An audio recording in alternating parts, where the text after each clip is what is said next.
ನಮಸ್ಕಾರ. ನನ್ನ ಹೆಸರು ಅಶ್ವಿನಿ.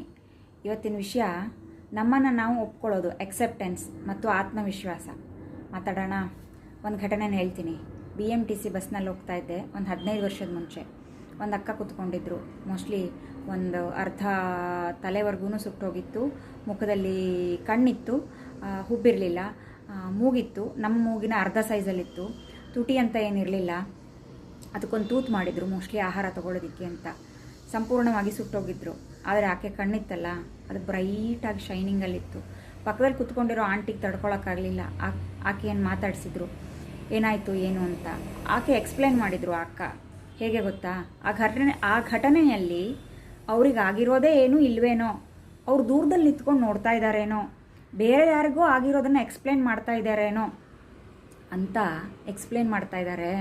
ನಾನು ಅವ್ರನ್ನೇ ನೋಡ್ತಾ ಇದ್ದೀನಿ, ಕಣ್ಣು ಮೂಗು ಬಾಯಿ ಬಿಟ್ಕೊಂಡು. ಏನು ಕಾನ್ಫಿಡೆನ್ಸ್ ರೀ! ನಮಗೆ ಮುಖದಲ್ಲಿ ಒಂದು ಚಿಕ್ಕ ಮೊಡವೆ ಬಂದರೆ ಅದನ್ನು ಮುಚ್ಕೊಳ್ಳೋಕ್ಕಾಗತ್ತಾ, ಅದು ಎಷ್ಟು ಬೇಗ ಹೋಗುತ್ತೆ ಅಂತ ಕಾಯ್ತೀವಿ.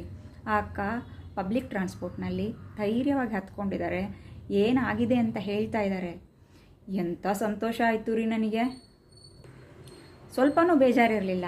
ಮುಂಚೆ ಚೆನ್ನಾಗಿದ್ದೆ, ಇವಾಗ ಹೀಗಾಗಿಬಿಟ್ಟಿದ್ದೀನಲ್ಲ ಅಂತ ಒಂದು ಸ್ವಲ್ಪನೂ ಬೇಜಾರಿರಲಿಲ್ಲ. ಅವ್ರನ್ನ ಅವ್ರು ಎಕ್ಸೆಪ್ಟ್ ಮಾಡ್ಕೊಂಡ್ಬಿಟ್ಟಿದ್ರು. ನಾನು ಇನ್ನು ಮುಂದೆ ಇರೋದು ಹೀಗೇನೆ ಅಂತ.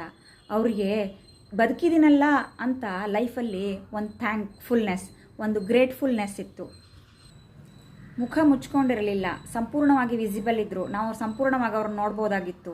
ಅವ್ರ ತಾಕತ್ತು, ಅವ್ರ ಧೈರ್ಯ, ಅವ್ರ ಕಾನ್ಫಿಡೆನ್ಸ್ ಇದೆಯಲ್ಲ, ಅದು ಅಗಾಧವಾದದ್ದು. ಅಂತಹ ಧೈರ್ಯ ನಮ್ಗೆ ಅರ್ಧ ಇದ್ದರೆ, ನಮ್ಮ ಆತ್ಮವಿಶ್ವಾಸ ನಮಗಿದ್ರೆ, ಜೀವನದಲ್ಲಿ ನಮ್ಗೆ ಏನೇ ಪ್ರಾಬ್ಲಮ್ ಬಂದ್ರೂ ಖಂಡಿತವಾಗಿಯೂ ಎದುರಿಸ್ಬೋದು. ಯಾವುದೇ ಪ್ರಾಬ್ಲಮ್ ಬರಲ್ಲ. ಆ ಅಕ್ಕನಿಗೊಂದು ಹ್ಯಾಟ್ಸ್ ಆಫ್.